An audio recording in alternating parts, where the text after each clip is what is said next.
Mendeleev ছিল যে ভায়া রসায়নবিদ, বানাইয়াছে মৌল দিয়া পিরিয়ডিক টেবিল। পর্যায় সারণীয় মানুষের বিভিন্ন ধরনের প্রচেষ্টার একটি ফসল।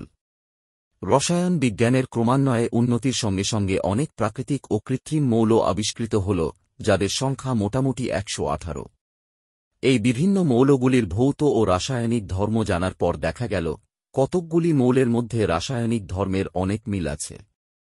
বিভিন্ন মৌলের মধ্যে রাসায়নিক ধর্মের সাদৃশ্যের উপর ভিত্তি করে বিভিন্ন বিজ্ঞানীরা মৌলগুলিকে সুশৃঙ্খলভাবে সাজাবার চেষ্টা করতে থাকলেন। 1779 সালে বিজ্ঞানী ল্যাভয়েশিয়ে সর্বপ্রথম মৌলিক পদার্থগুলোকে ধাতু এবং অধাতুয়ে দুই ভাগে ভাগ করেন। যেমন বোরন, কার্বন হল অধাতু এবং জিঙ্ক, সোডিয়াম হল ধাতু। তিনি একই সাথে ভৌত অবস্থার কঠিন, তরল, বায়বীয় এই তিন ভাগে ভাগ করেন। তিনি মাত্র 23টি মৌল নিয়ে ছক তৈরির কাজ শুরু করেন।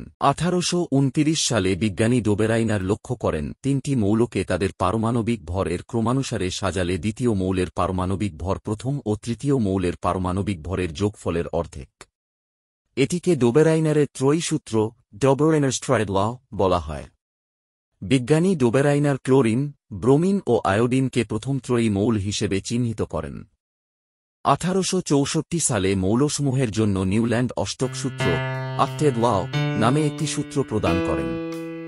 এই সূত্রানুযায়ী মৌলগুলো যদি পারমাণবিক ভরের ঊর্ধ্বক্রম অনুসারে সাজানো যায়, তবে যে কোনো মৌলের ধর্ম তার অষ্টম মৌলের ধর্মের সাথে মিলে যায়। 1869 সালে রাশিয়ান বিজ্ঞানী মেন্ডেলিফ সকল মৌলের ধর্ম পর্যালোচনা করে একটি পর্যায় সূত্র প্রদান করেন।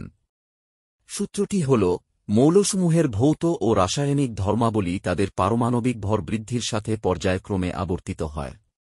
এর সূত্র অনুসারে তিনি তখনও পর্যন্ত আবিষ্কৃত 23টি মৌলকে 12টি অনুভূমিক সারি আর 8টি খাড়া কলামের একটি ছকে পারমাণবিক ভর বৃদ্ধি অনুসারে সাজিয়ে দেখেন যে একই কলাম বরাবর সকল মৌলগুলোর ধর্ম একই রকমের এবং একটি সারির প্রথম মৌল থেকে শেষ মৌল পর্যন্ত মৌলগুলোর ধর্মের ক্রমান্বয়ে পরিবর্তন ঘটে।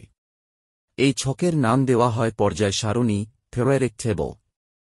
1913 সালে বিজ্ঞানী হেনরি ম্যাশেলে পারমাণবিক ভরের পরিবর্তে পারমাণবিক সংখ্যা অনুযায়ী মৌলগুলোকে সাজানোর প্রস্তাব দেন। এতে মেন্ডেলিফের পর্যায় সারণীর ত্রুটি সংশোধিত হয়।